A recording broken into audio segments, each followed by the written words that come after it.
नमस्कार। आज सायंकाळी 6:30 ते 7 वाजण्याच्या सुमारास सांगलीतील अभयनगर परिसरामध्ये एक धक्कादायक आणि जिल्ह्याला नव्हे तर संपूर्ण महाराष्ट्राला हादरवून टाकणारी घटना घडलेली आहे। एका 14 वर्षाच्या मुलाला त्याच्या घरामध्ये घुसून त्याच्यावर निर्घृणपणे गोळीबार करून त्याची हत्या करण्यात आल्याचा धक्कादायक प्रकार समोर आलेला आहे। आज सायंकाळी 6:30 ते 7 वाजण्याच्या सुमारास ही घटना घडलेली आहे। सांगलीतील संजयनगर परिसरामध्ये अभयनगर परिसर आहे। या परिसरामध्ये बाळासाहेब बंडगर हे माथाडी कामगारांचे नेते आहेत आणि त्यांच्या घरामध्ये घुसून सुरुवातीला घराच्या पोर्चमध्ये हवेमध्ये गोळीबार करत दहशत माजवण्याचा प्रयत्न करण्यात आला आणि त्यानंतर घरामध्ये घुसून समोर आलेल्या 14 वर्षाच्या वेदांत मारुती बंडगर या 14 वर्षाच्या मुलावर निर्घृणपणे गोळीबार करत त्याची हत्या करण्यात आली आहे। हा जो गोळीबार झाला या गोळीबारामध्ये त्याच्या डोळ्यामध्ये गोळ्या घुसल्यानं त्याचा त्याच ठिकाणी जागेवर मृत्यू झाल्याचा प्रकार घडलेला आहे।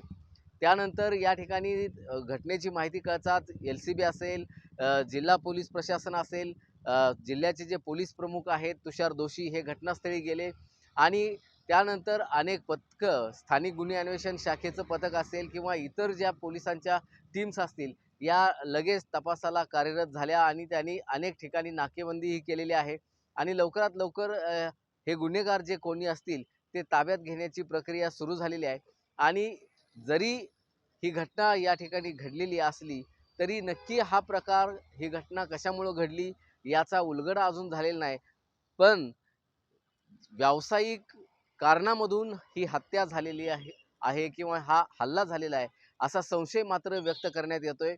तुषार दोशी जे जिल्ह्याचे पोलीस प्रमुख आहेत त्यांनी हा संशय असल्याचं एक शंका व्यक्त केलेली आहे, परंतु गेल्या काही तासांपूर्वी अजूनही गुन्हा नोंद करण्याची प्रक्रिया चालू होती। त्यामुळं गुन्हा नोंद झाल्याशिवाय यामधला नक्की प्रकार कशामुळे झाला याचं कारण, त्याचं ठोस कारण सांगू शकत नसल्याचं तुषार दोशी यांनी सांगितलेलं आहे। परंतु जिल्ह्यात अनेक ठिकाणी पोलिसांची पथकं या संदर्भामध्ये कार्यरत झालेली आहेत, अनेक ठिकाणी नाकेबंदी या संदर्भामध्ये करण्यात आलेली आहे आणि हा जो प्रकार घडलेला आहे तो संजयनगर हा जो परिसर आहे सांगलीमधला जो गुन्हेगारी कारवाया अनेक या संजयनगर परिसरामध्ये होत असतात। अनेक खून, मारामाऱ्या, दरोडे असे अनेक प्रकार या संजयनगर परिसरामध्ये होत असतात आणि त्याच परिसरामध्ये ही घटना घडलेली आहे आणि या हल्लेखोरांचं धाडस तरी इतकं झालेलं आहे की घरात घुसून एखाद्यावर हल्ला करणं ही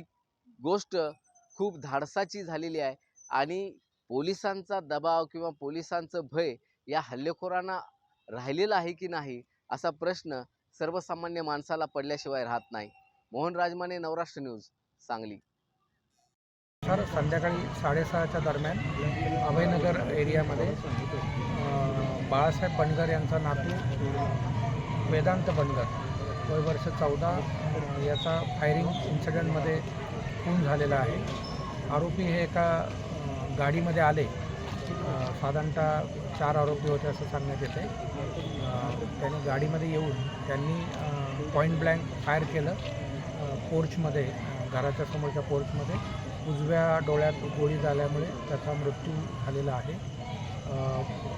पुढील तपास संजयनगर पोलीस स्टेशन करत आहे।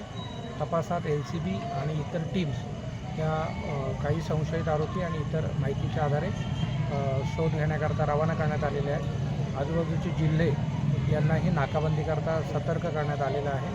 पुढील तपास सांगली पोलीस करत आहेत। सर, ह्या घटनेमध्ये जो लहान मुलगा आहे त्याला मारण्यासाठी आले होते, परंतु ते दुसऱ्या व्यक्तीला मारण्यासाठी आले होते असंही समजते। नाही, याच्यामध्ये प्रथमदर्शनी काहीतरी व्यावसायिक रायव्हलरी होती असं प्रथमदर्शनी लक्षात येतं, परंतु अजूनही फिर्याद होणं बाकी आहे। फिर्यादच्या आधारे आणि इतर तपासातच मोटिव्ह लक्षात येईल, परंतु प्रथमदर्शनी तसं लक्षात येतं.